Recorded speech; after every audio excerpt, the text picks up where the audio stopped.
Welcome, everyone. Welcome to a new series that I am launching.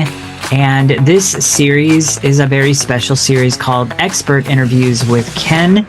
This is a series where I basically interview other people who are experts in their own fields, whatever their profession is, and we get a chance to hear their story and what it is they're doing for people. So with that, let's dive into today's guest on Expert Interviews with Ken.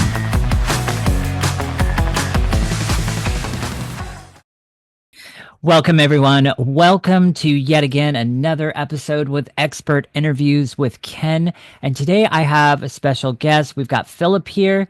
He's got a doctorate in education, 15 years teaching. He's retired now, and he's an adjunct professor at a local community college. He lives in Maryland, and he is an author of 3 faith-based books, which, from what I understand, he wrote those books as a way to get kids to read more.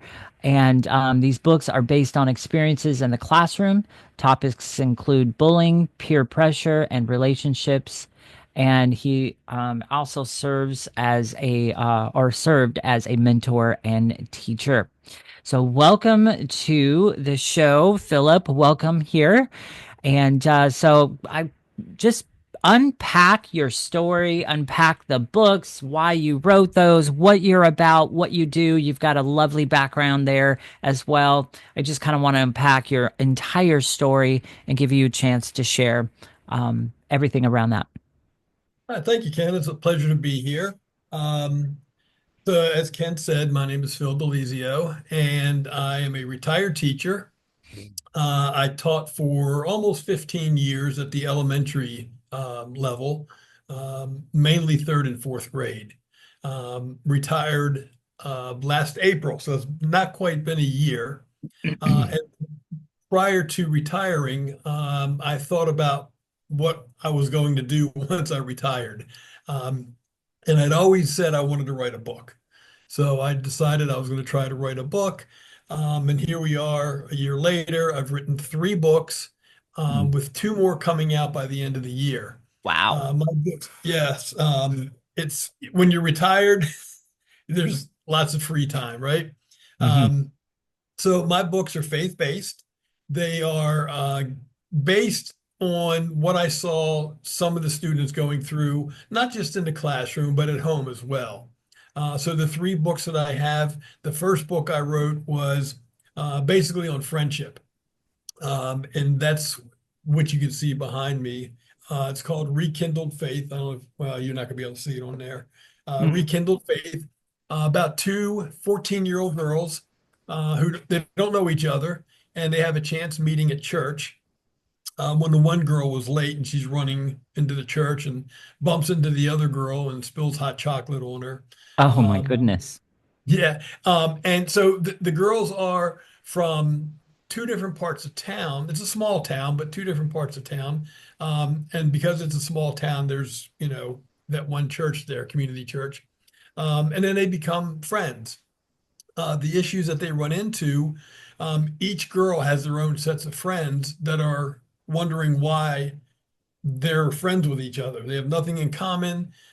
Everything's totally different. So they have to go through this whole, bullying and is our friendship going to be worth all the trouble that we're going through? And our families don't really get it yet. So with all that being said, I will let everyone know that I try to have all my books have a happy ending. So Mm. as you're going through, and then there's tears, and so it works out well.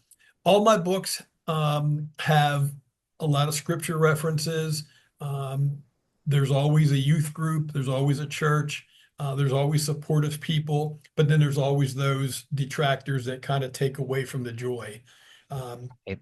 so that was my first book, and that was like, I know your first one's always the one that you love the best, right?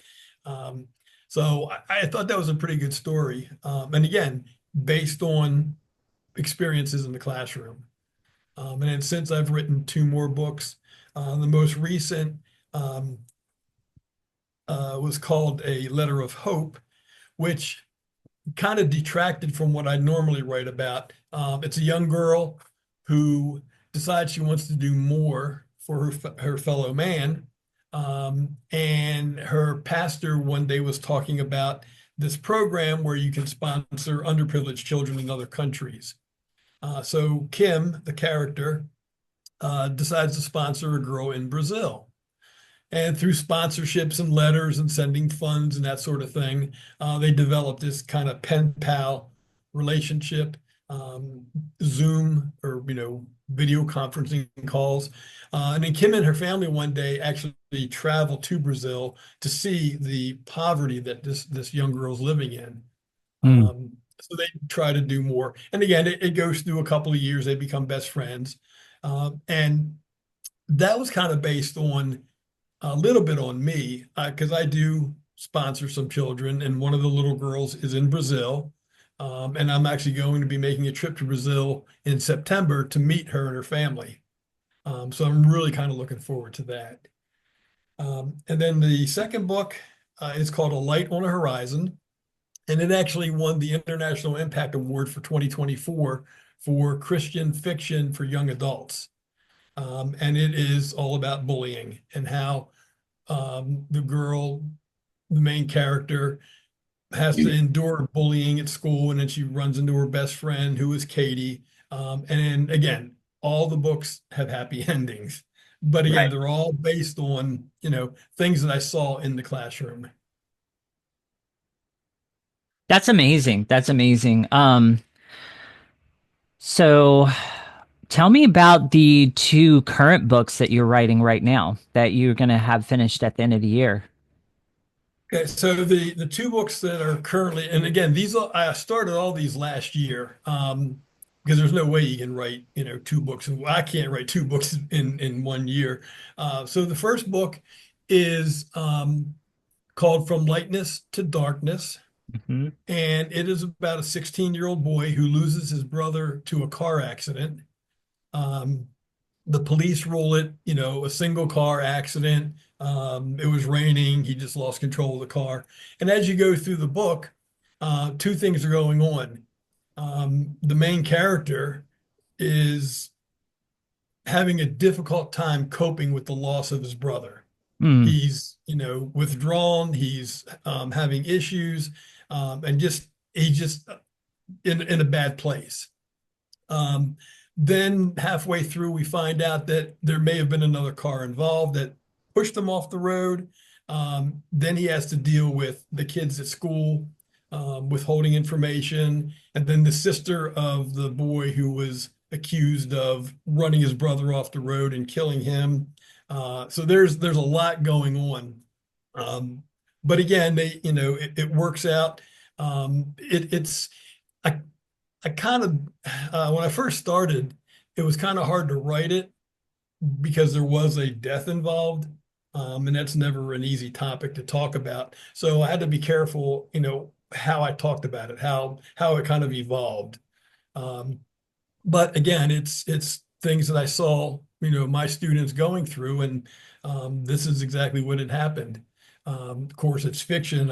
Everything's changed for the book, but um, he's a complex character, the main character, and he runs away for a night, and he's hiding in the woods. He's really like at the edge, really at the edge. Um, and his girlfriend and his father and the youth pastor, they go out look for him, and it's pouring rain, and they finally find him, and then he kind of turns the corner. Um, so it's a journey for him and everyone around him. But it was tough to write. It really was. And the second book is something that I saw far too often in school. And it's about a young girl who meets the new boy. They're in high school. And so all my characters are devout Christians. Right? They they go to church, they're faithful, they stick to their faith as much as any human possibly can. hmm. So she meets this boy, and he seems to be like, this very well-mannered young man, holds the door for her, that kind of thing.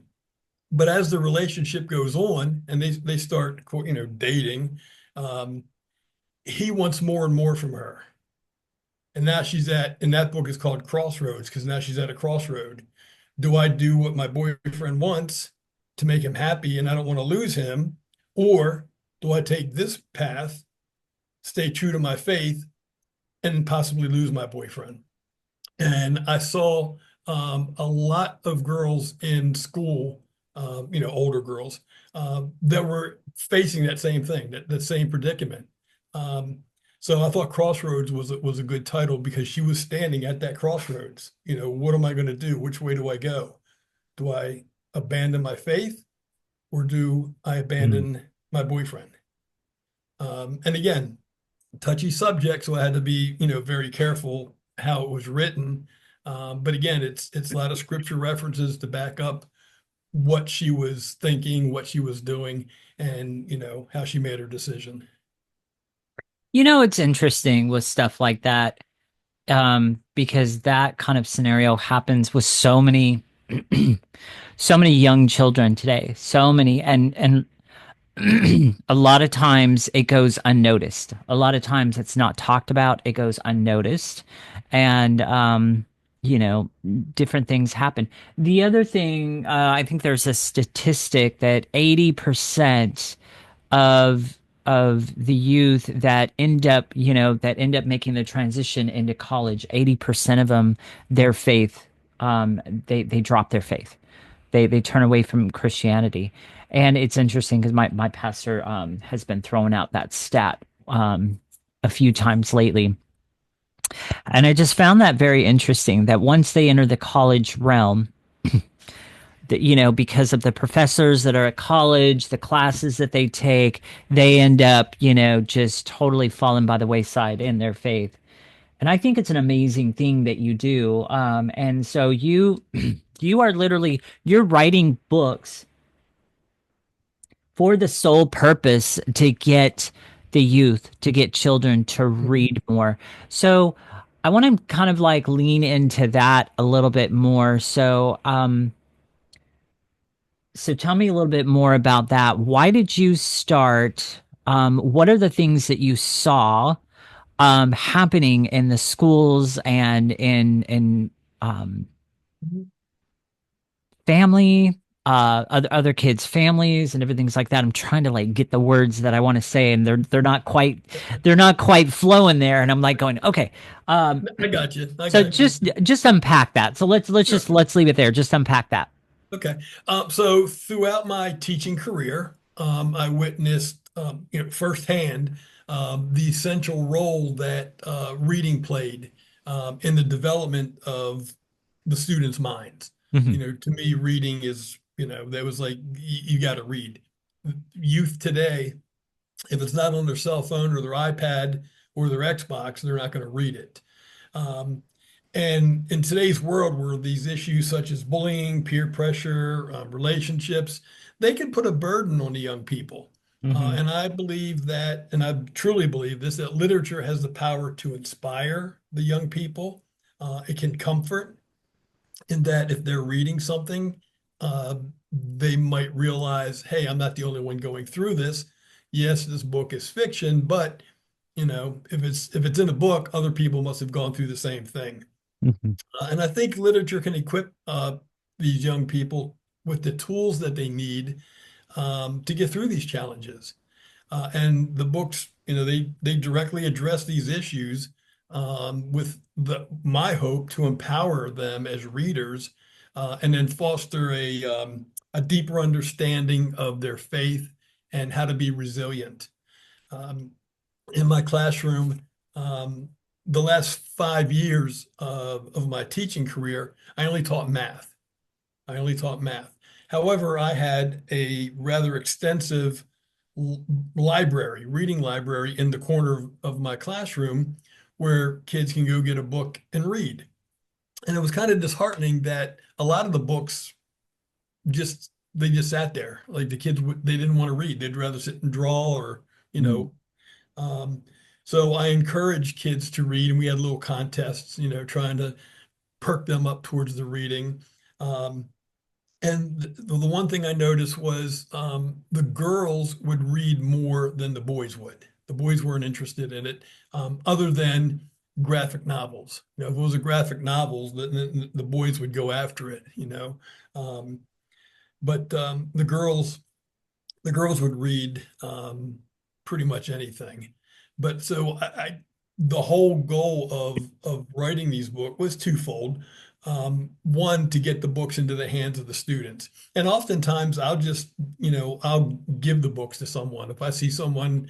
Um, when I go to these events, like I have an event tomorrow morning, book signing, and a lot of times kids will come by and they'll look, and you can see they're kind of curious, but they don't want to walk over to the table because there's a man sitting there and there's books on it. um, and so Right. when the parent comes by, I'll strike up a conversation, and often I'll ask the child, which one of those books look interesting to you, and they'll kind of look through it, and then they'll tap one, like kind of without mom seeing it, they'll just tap one. And I'm like, Mom, take that book. I just asked, send me an email when he's done. Let me know what he thinks. And I often just give the books away just to get the books in the hands of someone that might possibly benefit from not just reading, but what the book is about. Right. Um, and so the other way I encourage is that all my books are dedicated to young people, actual young people. Now, the first one I had to dedicate to my niece because she's the love of my life. So the first book's dedicated to my niece, but the rest of the books are dedicated to former students. I'll reach out to the parents and I'll say, look, I'm just going to use first name. They're not going to be mentioned in the book. The book's not even about them. But they were such a good student. This is kind of a way for me to pay them back. And then the kids love that. Mm, So yeah. that's what I do. That's what I do. I dedicate the books to former students. And in fact, the third book that I just wrote about the letter writer to Brazil, that's Right. actually dedicated to the mother of one of the girls that I dedicated the second book to, because she was the one that actually gave me the idea to write it. She's like, "Well, you write letter, you sponsor kids. Why don't you write a book about that?" I was like, "Oh yeah, I didn't even think about it." Okay. Right. Yeah, yeah. So that's what I did. So I dedicated it to her. Um, and then when I go to the book signings, I always have the kids sign the book as well, like just their first name. So like Katie was the first one I did. And I was over her house the other day. I'm real good friends with her parents. So I had Katie sign the book, and then I'll sign them, at the book signing. I had her mother sign also the other book, and they get a kick out of that. And then when people buy the books, they're like, "Oh, look, even the person that's dedicated signed it." So try to get everyone involved. Just try to spark some interest wherever I can, and just have a good time with it. Wow. Just wow. The other curious question that I have is simply this. Where did you gain your writing skills from? Because to be able to write the kind of stuff that you are, and even the details that you shared with me here today, like kind of I have to admit kind of drew me in, and that's kind of hard to do because um I'm not really, I mean, I read, but see, my story is it's rare for me to actually finish a book. There was one book series, and it was because of the way it was written. I don't, the writer's ability now. I remember, I think her first name, I think it's Stephanie, but it's the author of the Twilight series. And Mhm. because of the way she wrote it in such detail and so vibrant with the ways she described everything and every scene, for the first time that literally sucked me in. And I was introduced to the Twilight series by a really good friend of mine, and she gave me the first book of the series, and I couldn't believe it myself. I was hooked in. I found myself up till 4 a.m. some nights just reading and forcing myself to go to bed. Um, but I literally couldn't stop. I would dream about what was in the book. Oh my gosh, like it was crazy. So I mean, that's the very first book series. I mean, let alone I've never really finished a book. For me to finish a book series, that says something about the way that it was written. That's amazing. I still think about it today. I mean, I still love the books. Um, but yeah, so back to what I was saying, you seem to have such a skill of details from what you explained to me, and the other book where there was a car accident and everything else kind of reminded me of an NCIS episode, and I was like, that's brilliant, that's awesome, and that's the kind of stuff I like, So yeah, so the question here, um, so I'm not rambling so much, but the question here is where did you get your writing skills from? How in the world did that happen? So I believe I'm still honing those skills. I am by no means a skilled writer. I think it probably started as I was going through my education. So let me backtrack a little bit. I was a late bloomer. Okay, I graduated high school and just had different jobs. Um, Fast forward, when I turned 50, I said, you know what? I'm going to get a degree because I hadn't been to college. Um, and so what happened was my son was at the time in like kindergarten or first grade. And I was on the PTA. I was actually doing real estate at the time, so I had, time during the day. So I would go up to the school and the teachers they're like, Phil, you're here all the time. Why don't you become a substitute? We need subs. I was like, I don't know anything about teaching. They said, oh, you'll be great at it. So I figured, well, once or twice a month, that'd be kind of cool. Sit in the classroom and, then I can kind of see the education from both sides, from the teaching side and from the parental side. Mm, Well, every day they called me. Every day for almost a year, I was at his school in some classroom, and I really enjoyed it. So I decided to go get my teaching certificate, had to go back to school. At that point, I had a bachelor's degree in religion. So I went back to get my master's in elementary education.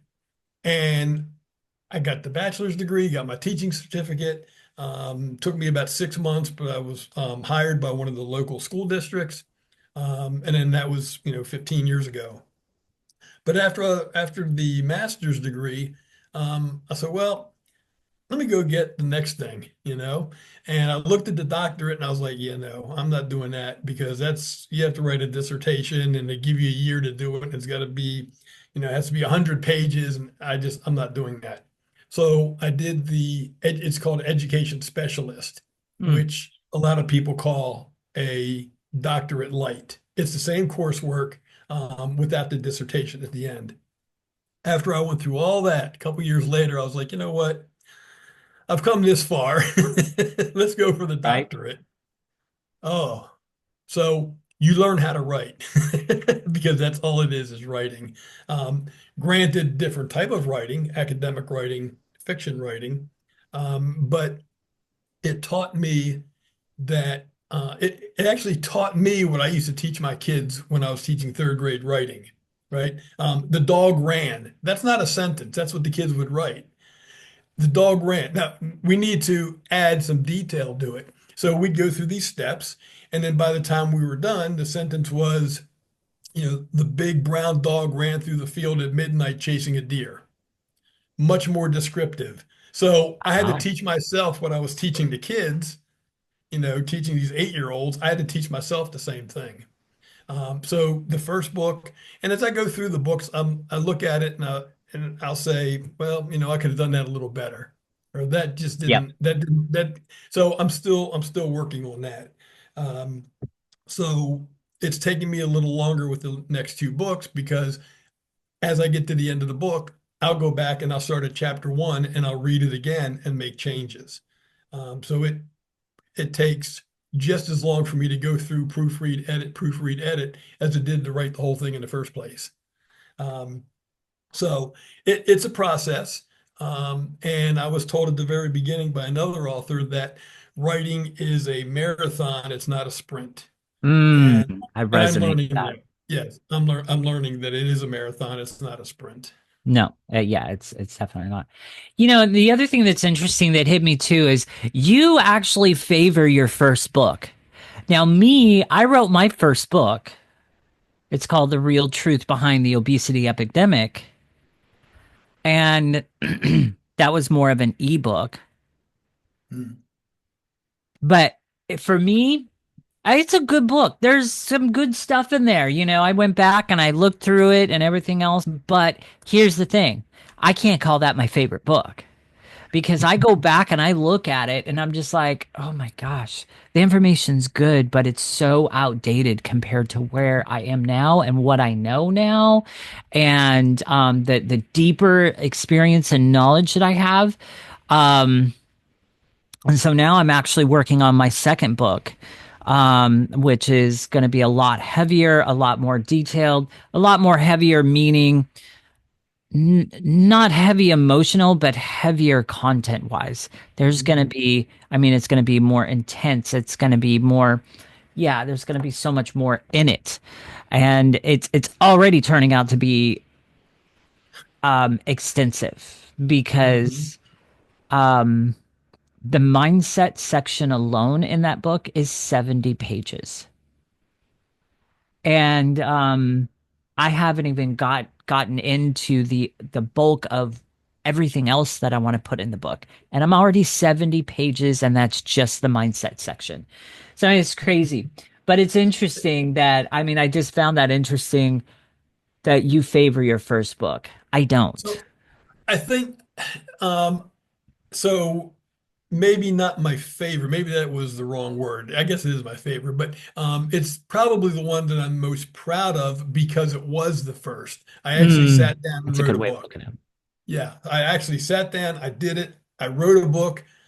Wow. And then when that box arrives from, UPS or FedEx, and you open it up and you pull out a book and you see your name at the bottom, that's a moment right there. Um, Yeah. so maybe proud would be a better word than favorite. See, I think that's the difference. See, my first book, I didn't go through the process of turning it into an actual book. I Mhm. just I just made it an ebook. Ebook. And yeah, so I mean, and it's available to anybody that wants it, you know, they just need to ask. I mean, I don't have it too many places, but I mean, I wrote it just to write it. It was something that my founding mentor like pushed me to do. And so he kind of helped me, and really all it was, and it was ingenious because I remember Mhm. my mentor, my founding mentor, what I mean by founding is he's the one that helped me start my brand and company. So Mastery Weight Loss. And I remember him, you know, telling me one day, he's like, you need to write a book. And I looked at him like he was crazy. I'm like, are you crazy? I barely have enough time to do all the things that I'm doing now. You want me to write a Yep. book? What the heck? You know? And Yep. so, but he kept at me, and then he gave me the most ingenious idea. And this is how I wrote my first book. There's a podcast episode that I did called The Real Truth Behind the Obesity Epidemic. And it was about 45, 50 minutes long. He's like, you take that episode, upload the audio to this website, let it transcribe it, and then make your book out of that. And all of a sudden, light bulbs were going off in my head. I was like, are you kidding me? It's that easy?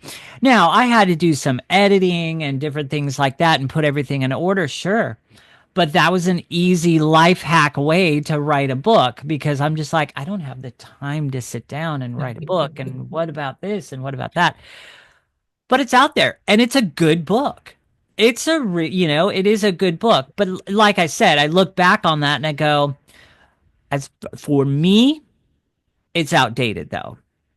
For Mhm. the people out there though, who maybe don't quite know the things that I talk about, it's going to be a good book for those people. But I look at that first book as it's really outdated and it's kind of surface level compared to where I'm at now and what I teach now. So I mean, it's crazy.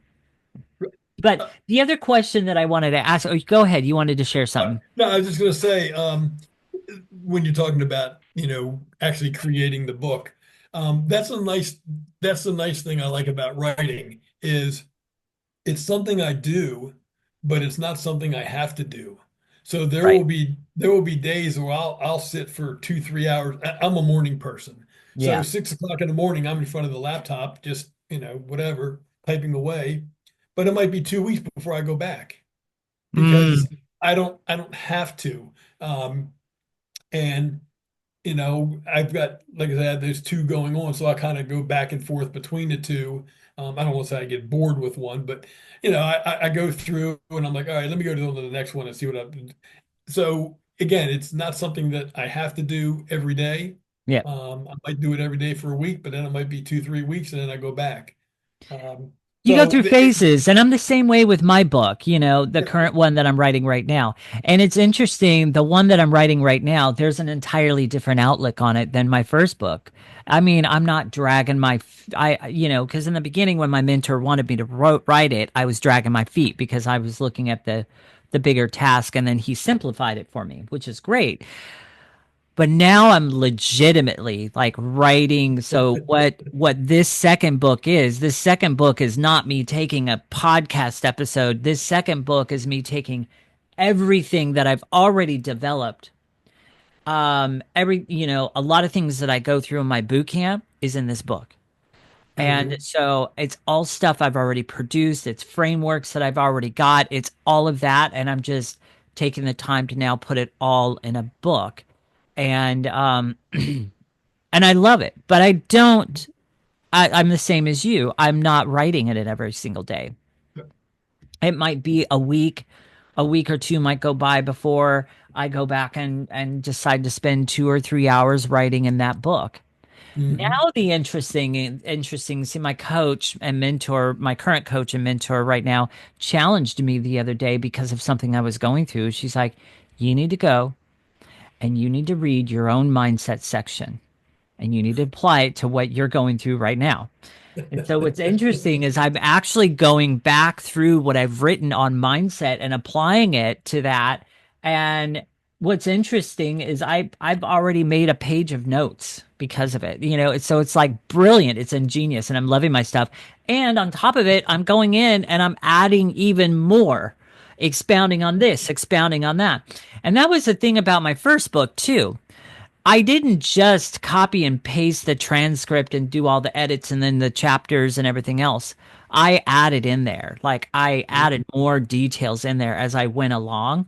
So I mean, that's, but now as I'm writing this second book, the outlook is completely different. So I'm not looking to necessarily shortcut it. I'm not I am looking to put everything I've got in that because there is so much that I've developed. There is so much that I've written. There is like articles and content that's for my boot camp, and there's so much. And now I'm taking everything that I've already done and just throwing it into what's going to be a powerful book. And I really feel like for the first time, this book that I'm writing right now, this is my baby. Oh, okay. Yeah, Yeah. this is my baby. That's kind of where I'm at right now. The question though the other question that I wanted to ask you about, how many times in your writing, I'm going to call it writing career, how many times have you experienced those frustrating writer block moments? I was actually talking with my son about this a week or two ago, and I told him about the two books that I'm writing now, and he says he was with the one with with the boy who lost his brother. So my son Anthony, he's asking me, well, what happens? And I was like, I don't know. He said, what do you mean you don't know? You're writing the book. And I said, I don't know. So a lot of authors, they want to have the ending. They want to know the beginning and the ending, and then they kind of fill in the middle. I just kind of go with it. And then as I'm going through the book, like you said, go back and add or change or whatever. But a lot of times I'll get halfway through the book and I'm like, well, wait a minute, I got to figure out where I'm actually going. So I'll Mm, start writing things down, on paper. And I'll say, okay, this is where I need to be, but now I got to figure out how to get there. So yeah, those moments do come when I just look at it and I was like, well, I don't know where I'm headed with this, you know. I kind of know Right. what I wanted to do, but I don't know if it's going to work that way. Um, so I guess it happens to a lot of writers. Um, Getting started is for me, getting started is the easy part. And then, I know that when I finish, I want the book to have a happy ending. Unlike life, where, not everything ends happily for everyone. I Correct. want these books to be positive, be uplifting, but also show that these kids are going through it. But hey, guess what? Through their faith, and their friendship and their church community, they can get through it. It's still going to be a tough road, but you don't have to do it alone. You've got people there to kind of support you, to carry you through. So that's kind of the uh, that's kind of the mindset I have when I go into the books. Um, so those two will be out by the end of the year. But then over the summer, this coming summer, I'm actually going to start another book. But this is going to be a lot different because I'm actually going to write it with one of my former students. Oh, Um, cool. so the second book I dedicated to this young lady named Katie. So Katie was my student in third grade when she was 8 years old. She's now in high school, and I'm very good friends with her mom and her stepdad. Um, so she's like she's a brilliant child. She really is.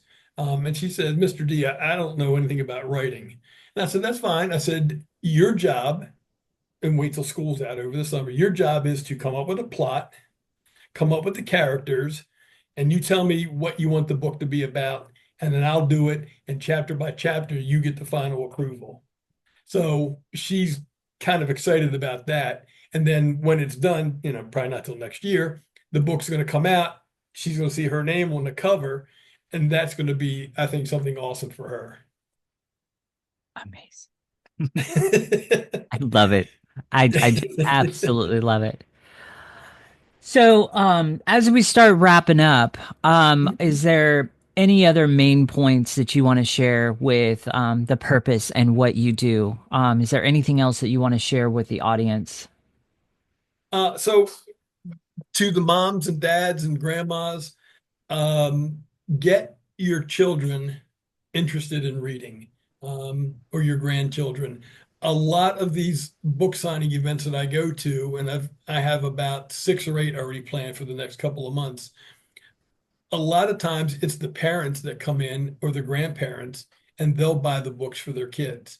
Um, because as we said earlier, a lot of them don't like to read. Hmm. So parents, as a teacher, make sure your child reads. It is so important that your child be able to read and to love reading. Um, in my classroom, if they were reading something, I didn't really care what it was, as long as they were reading, Hmm. because reading and writing are the two things that they really, really struggled with. And I think by reading, you become a better writer. And if you're writing, you become a better reader.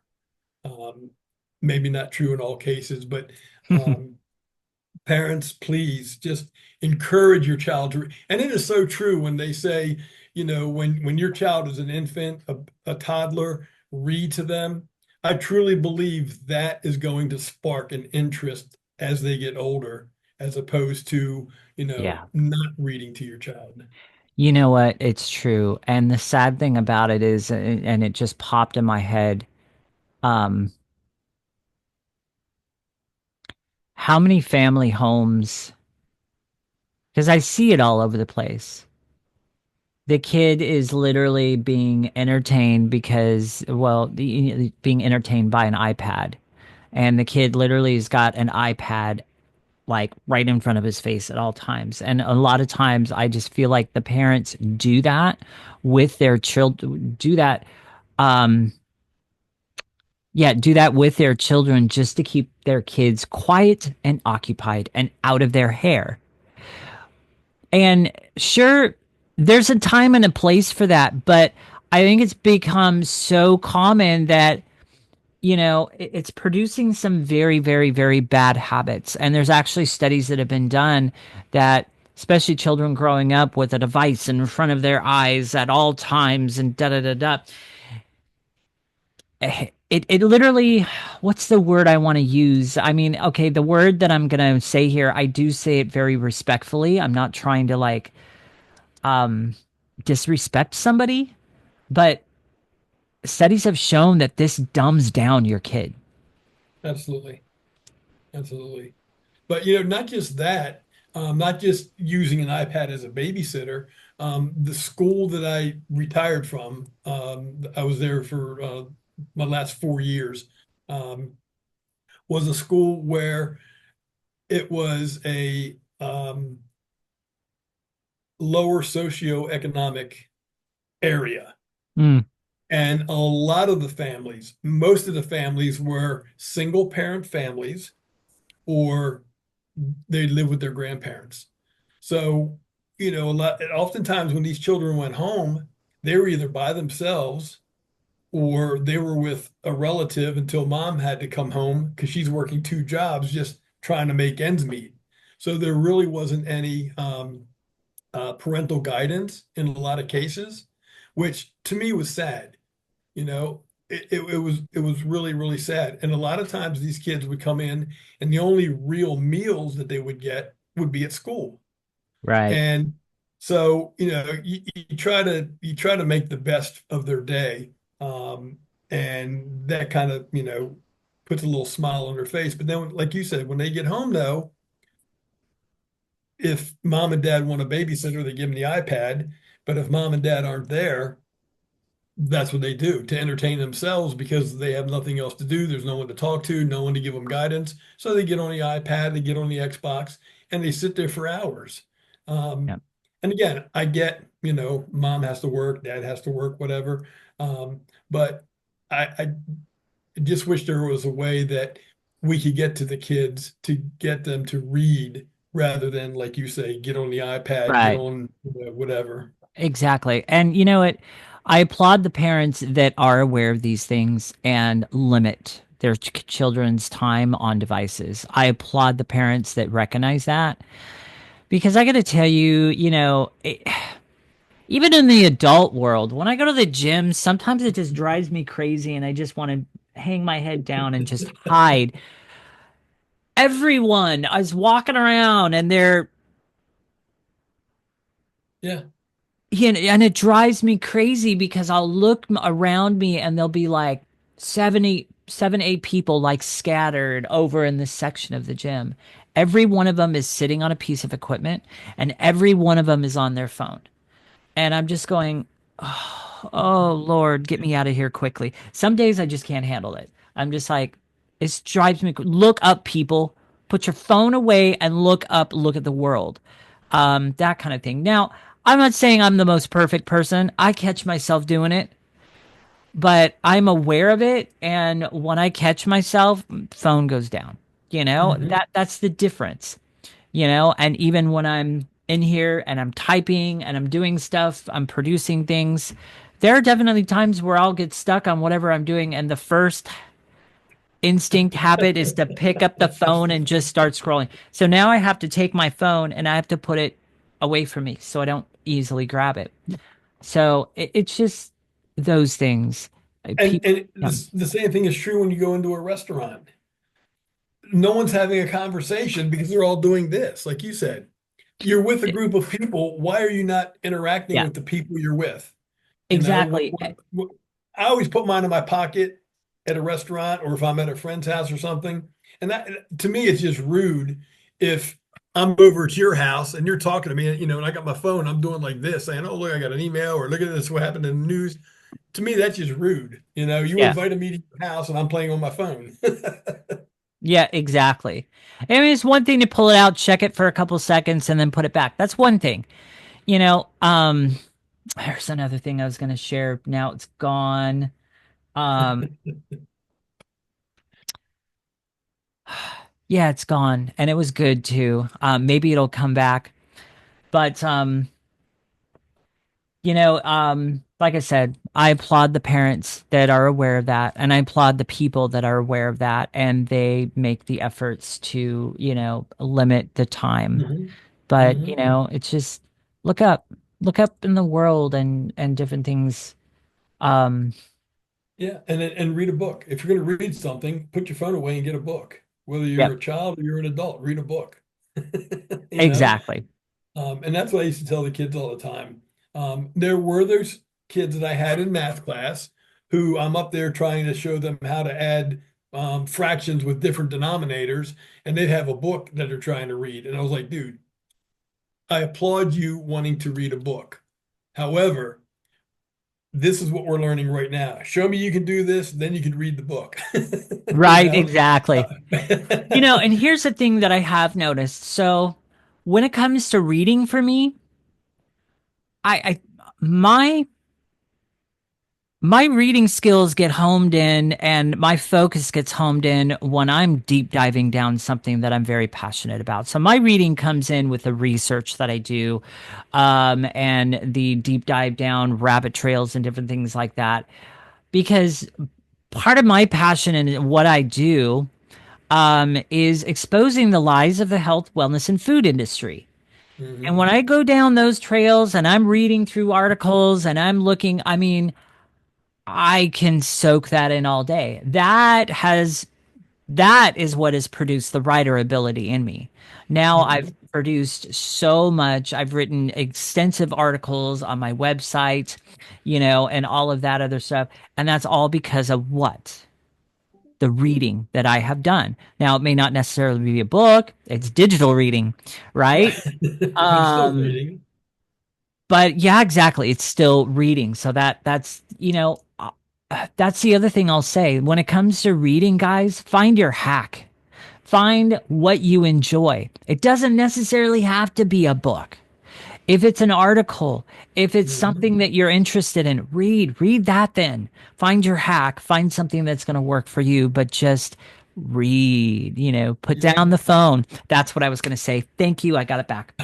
Um, so in regards to being at a restaurant Mhm. and, the phone, and the things, I got to share this story. And then we do need to start wrapping up because we've been going for about 46 minutes now. Can you believe it? Oh, wow. Crazy. Right? Um, so my mom and I, when we would go out to eat, I used to have my phone there and we used to play games together on my phone. So I would do whatever, most of the time it'd be like Yahtzee or Farkle or something like that. I Mhm. would go and then and then I'd pass the phone to her and then she would go. We would kind of like do that.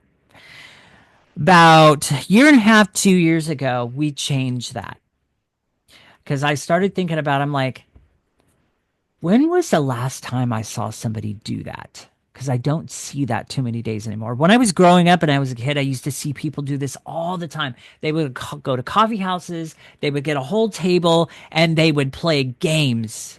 Mhm. So now when my mom and I go out to eat, we've got cards. So, and depending on the night and how much space we have and how much time, like if it's a place that doesn't close early and we can be there till about 11, 12 midnight and we've got a nice table, we'll play canasta. We'll like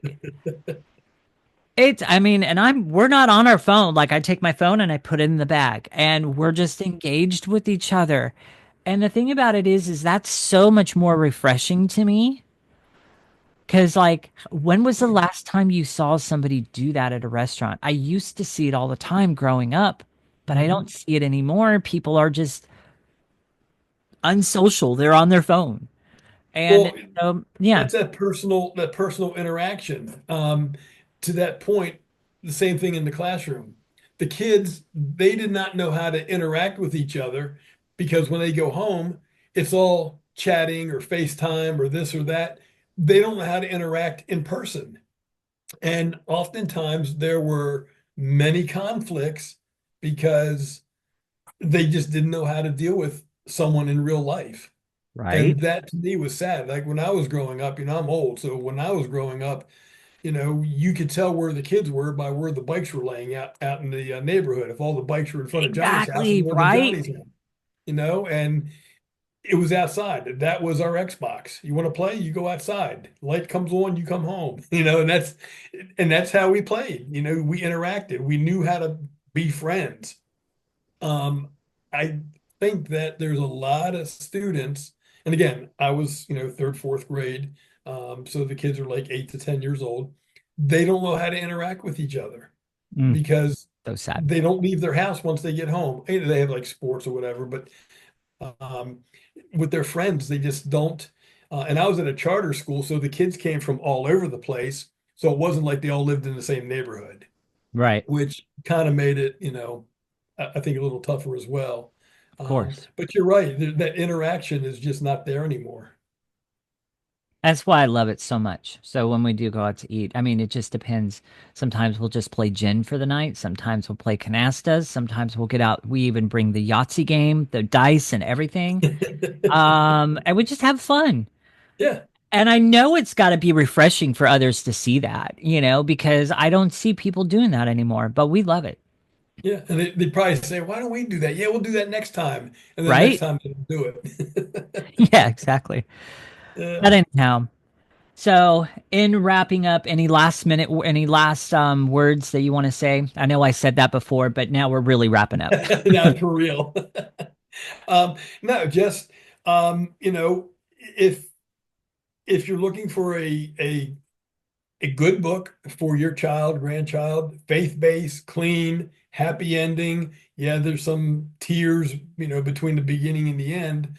Um, but I think they're engaging stories. I think the characters are true to life. Um, you can check out the books on my website. There's links to, the books are everywhere. Amazon, Barnes and Noble, Thrift Books, Apple Books, Books a Million. There's links. There's like 6 or 8 links for each book. The first chapter is usually in there and a synopsis of the book. Look at it, and if you do buy the book, if you can do me a favor, my email's in there. I love getting feedback. Tell me what Mm, you like. Tell me what you didn't like. And I'm always open to criticism. I can't become a better writer, a better person if I don't know what I'm doing wrong. Does that make sense? So, yes. so I just like getting the feedback. Amazing. Amazing. You guys, and two of the ways that you can reach out to Philip here is uh in the description below this video, you will see a link to his website, and you will also see a link to email him. So just as Mhm. he has stated here, you get one of his books, you read through it, you like it, maybe you'd like to see something else, or maybe you'd like him to write a book about this or that. Reach out to him, connect Absolutely. with him, get to know him. And both those ways to connect with him will be in the description below this video, guys. So, with that, in wrapping up, just a little announcement as I wrap up every video with this. So, look, you've heard me in this interview throw out kind of little bones about what I do and different things like that. So, Yep. check it out, guys. My announcement today is simply this. Look, I'm giving away my 3 secrets to help you finally conquer those sugar issues, to help you finally conquer the hunger issues, the snacking issues, the emotional eating, lose that last 20 pounds, whatever it is. I'm giving away my 3 secrets. You will be equipped with an empowered mindset shift. Number one. Number two, you are going to be equipped to see past the industry lies and avoid the common pitfalls. And number three, lastly, you will be equipped to finally see past the marketing deceptions of this industry. I see many, many people out there making heartfelt choices in the store, really, really making the efforts to buy things that they think are healthy and a better choice for them and their children and their grandchildren, whatever it is, right? Yet the thing about it is when you really dive into it, all they're buying into is marketing deception, telling them that this is healthy, showing them on the front that all of this. I help you get past all of that in just 3 one-on-one sessions with me. That is my mini educational boot camp series that I have running right now. It is powerful. It will change you forever in a phenomenal way, in a freeing way. God did not design food for us to be a frustrating thing or to be a deprivating thing. That's not what God designed food for. That is what the system has designed the food to be. I Mhm. help you get out of that system. 3 one-on-one sessions with me. The whole thing, you guys, is literally going for $97 right now until I raise it again. During the holidays last year, I had it at 75. At the first of the year, I raised it to 97. So right now, it's at $97. You got nothing to lose but those extra pounds, and you've got everything to gain in the right way. You've got your freedom to gain and the power to gain back in your food choices. I'm telling you, you will walk out with more freedom with your food choices than you had before.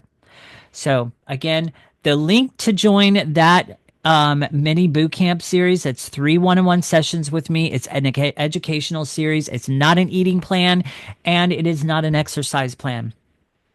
It will change you though. The link is going to be included in the description below. Click to join that. Join now before I raise the price again. There's also a video in there that you can click on and see all the people that have come through my boot camp so far. Well, not all of them. There's only 5 that I chose to be on that video, and I think I've had whoa, well beyond double that come through. And there's a global client base now to that boot camp. So join the boot camp, become a fellow boot camper, join that community, and that is it. Do you have I'm going to throw something at you kind of on the whim here, so you're going to kind of squirm a little bit. But do you Okay. happen to have a quote that you would like to share anybody with everybody? Um, a quote. It could be a scripture verse. It can be Yeah, so the only quote that I can come up with off the top of my head just would be, you don't have to go through it alone. Uh, mm, and that is for the young people that might be going through something, and just about all young adults, teens, they're all going through something. Just know you don't have to go through it alone. You're not alone. Someone else has probably gone through what you're going through. right. Just, don't feel like you're on your own. Reach out, and you know, there's a support system if you just go and ask. Exactly. Exactly. Great share. Great share. My quote is going to be simply this: treat the word impossible as nothing more than motivation. Treat the word impossible as nothing more than motivation. All right, you guys. So, with that, have a great rest of your day and evening, depending on where you are in the world and what time of day you are listening. And I will talk to you on the next episode. Talk to you guys later. Thank you, Philip, for coming on the show today. It's been a pleasure having you and talking and having our conversation. It's been just And it's absolutely, been a joy. Thank you. yes, you're welcome. All right, talk to you later, guys. Bye.